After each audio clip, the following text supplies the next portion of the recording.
and this is like, you saw a lot of like pictures come through there, right? And would Luke share those stuff with, like, say, look at this kid and whatever? Yeah. I mean,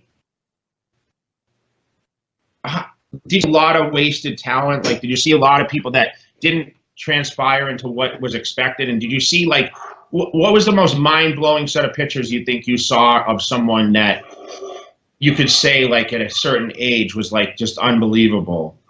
I wish I could remember names specifically, but I remember seeing kids, young guys, anywhere from the ages of like 18 to 22, that they had everything. They had the bone structure, the muscle bellies, the shape, everything you could want genetically. Sometimes they would do a couple teenage shows and win, and then that was it for them. You'd never hear anything about them ever again. Sometimes they'd go from there to like the men's open and get crushed. You'd never hear from them again. Most of them either just disappeared real fast or just never capitalized on it for whatever reason.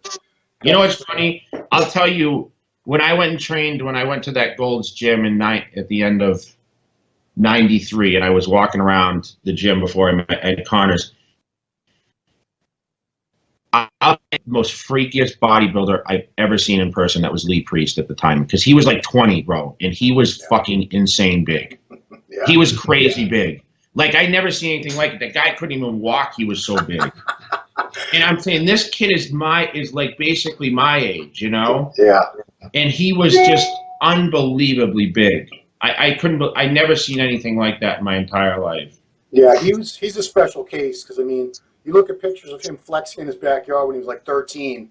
He was already bigger than, you know, most 19-year-old teenagers ever get. And by the time he was like 17, 18 and winning, he was beating grown-ass men twice his age at the Mr. Australia. Yeah. Yeah, but I remember that's because Lou brought him out for earlier that season he brought him out to Venice, and the idea was he was going to compete in the Niagara Amateur, because Niagara Falls was a pro-am show, and the goal was that he was going to win that and be so impressive that I think it was Wayne DeMillia at that time that decided who got pro cards or not. I'm not sure.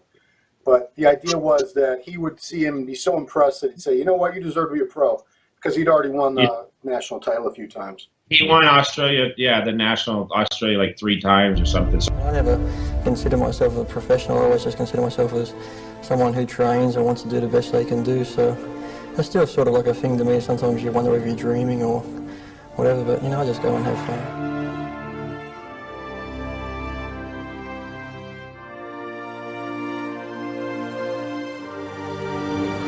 You know, I can't come in my best shape, which I will be, and then it's out of my hands after that.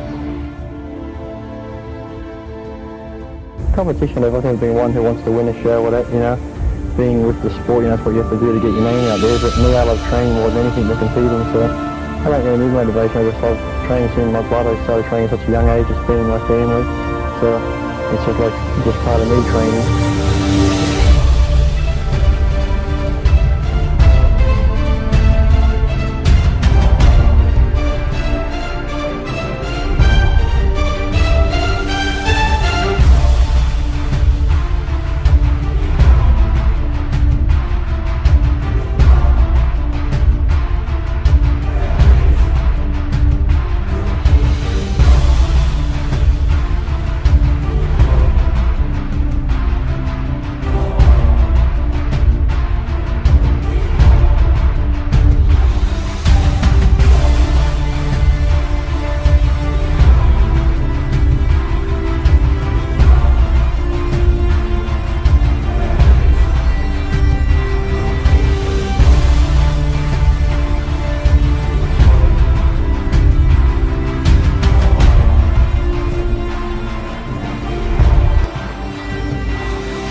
Nice and early, let's get there.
won't look any better than this.